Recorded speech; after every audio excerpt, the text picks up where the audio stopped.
So the fully self-awakened Buddha had the kindness and compassion to consider all beings as his own children.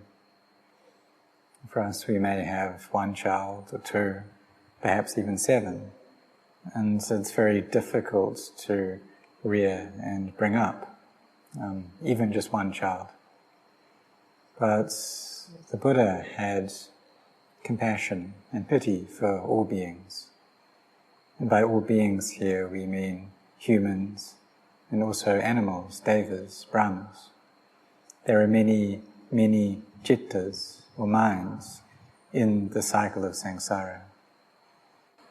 But the Buddha had kindness and compassion for each and every one, wishing to help all to be freed from suffering.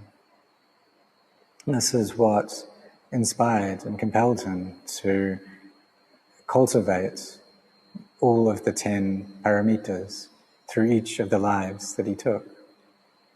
There was great difficulty, a lot of suffering, hardship that he went through. And the number of births and deaths that he had to pass through is uncountable. So his compassion, the karuna of his heart, is boundless. And if we try to praise the virtues and the beautiful qualities of the Buddha, we won't be able to do them full justice. Even if we were to chant for millions or billions of years, we still wouldn't be able to finish that job. And it's only truly a Buddha who can know the great qualities of a Buddha. So when we chant in praise of the fully self-awakened Buddha, it's like our voice is just a tiny little voice out in the cosmos.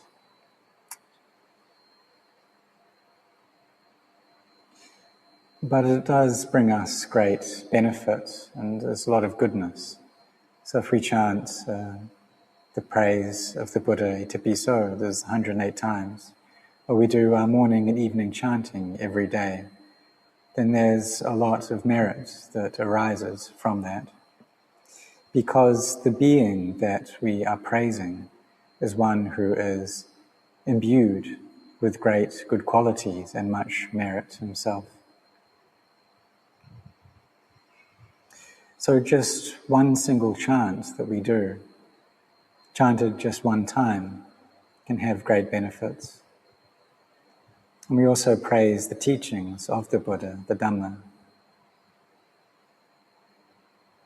And through these teachings, then we're able to know about how to cultivate merit, how to cultivate our dana barami, our sila barami, these perfections of generosity and virtue. And it can be quite difficult at times. With giving, the most difficult part of that is the gift of our forgiveness. For some people, as children, they may have had mothers or fathers that were very tough on them, or maybe even harmed them. And that can be buried very deeply within one's heart, that they just don't like their parents, they're averse to them. But this is also a wrong view, because if we contemplate well, then we'll see that every single mother and father have love for their children. Just like the mother of Angulimala. He was out in the forest, and the king, King Pasenadi, had organized for his army to go and catch him. But he wasn't afraid. His mother went out into the forest to try and save him, to try and warn him about it. And the Buddha could see that he was likely to kill his own mother if she reached him. And he could see that with the heaviness, the weight of that karma of killing one's own mother, there was no chance that he would be able to attain to arahantship in this life. So he went out himself to help Angulimala. And Angulimala, he had his own wisdom to him, and he was also very strong and very quick. He saw the Buddha walking, and he chased after him. Now, normally Angulimala was extremely fast. Whoever he tried to catch, he would be able to do so. He had a lot of power, a lot of energy, and he also had some psychic powers as well. So normally anyone else, he'd be able to chase after and catch them very easily. And because of this strength and power that he had, King Pasenadi had tried to catch him and have him killed many, many times, but no one could succeed in doing this. He had caused so much disturbance and trouble to the people of the kingdom that the king had decided to send his whole army out to catch him. So Angulimala sprinted after the Buddha, but the Buddha was just walking along the path at a normal pace. And no matter how fast he ran, he just wasn't able to catch up with the Buddha. He eventually became tired and shouted out, "Samana, stop! Samana, stop!" And the Buddha responded, "I have stopped, but it's you who haven't stopped." And Angulimala then thought, well, this monk is lying to me because he's still walking. He says that he's stopped already, but he's moving. But what the Buddha meant by this was that I have stopped committing evil acts, but you haven't stopped yet. So Angulimala had quite a lot of conceit about his strength and about how skilled he was. Many people had tried to catch him, but he wasn't afraid of any of them. And no matter how fast he ran, he wasn't able to catch up with the Buddha. And so there was faith in the Buddha that arose in his heart. And he was able to listen to his teachings. The Buddha taught him to abandon all evil doing. And in listening to this, he felt kind of a sorrow or a disenchantment with the way that he'd been living his life. Angulimala then ordained as a monk. And King Pasenadi went to stop in to pay respects to the Buddha. The Buddha then pointed to the monk sitting next to him, Angulimala, and explained who he was. And the king was very disturbed. He was so afraid that he was shaking. He was thinking that if Angulimala decided to kill him at this moment, there was no way that he'd be able to escape. But he was also confused at how the Buddha was able to catch him without using any weapons at all. What he did use was the power of the Dhamma. Even though he had ordained and attained to awakening, he still had to receive the karma of his evil deeds. And when he would go on alms round in the village, then a lot of people would abuse him and would throw things at him. When he came back from alms round, his head was bleeding, his robes were torn. And he experienced a lot of pain from the harm that people were inflicting upon him. So the Buddha then taught him a verse for him to recite, known as the Angulimala Parita. And so the translation of that is, "Sister, since being born in the noble birth, I am not aware that I have intentionally deprived a being of life. By this truth may you be well, and so may the child in your womb." So he said this parita, this verse, to a woman who was having great trouble giving birth. But after hearing those words, she gave birth very easily, just like passing water.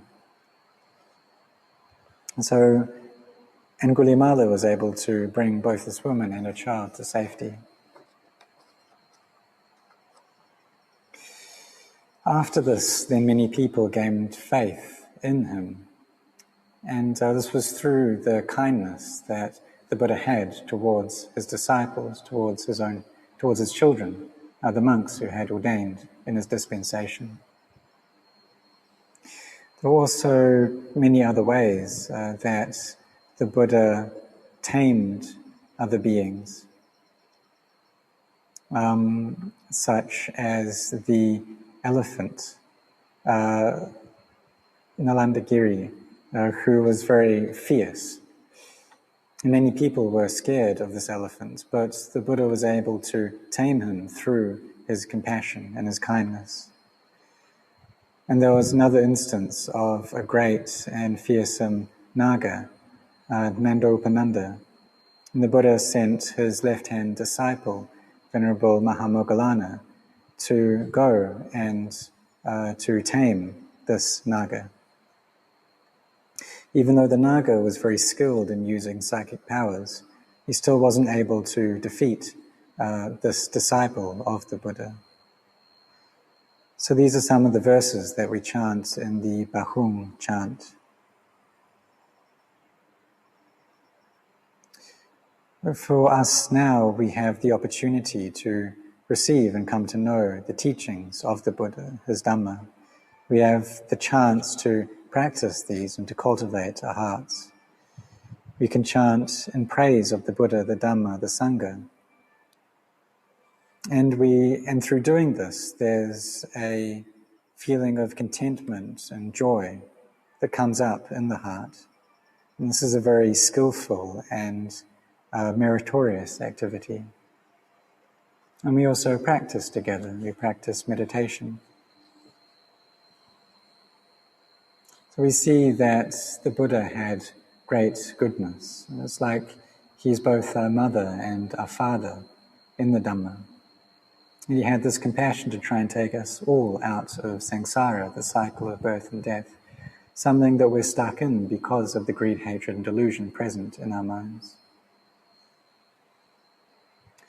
And if we take a lower birth, say as an animal, for instance, then there will be a lot of chaos and confusion in our lives. And we can see how animals can cause quite a lot of disturbance. And so like there's a monkey that's come into the monastery recently and is causing a lot of disturbance in the monastery. And there was one monk who was just eating the food that he had received on alms round. And he had his food set out next to his bowl. And he left briefly, and the monkey came into the sala through a window and took some of his food.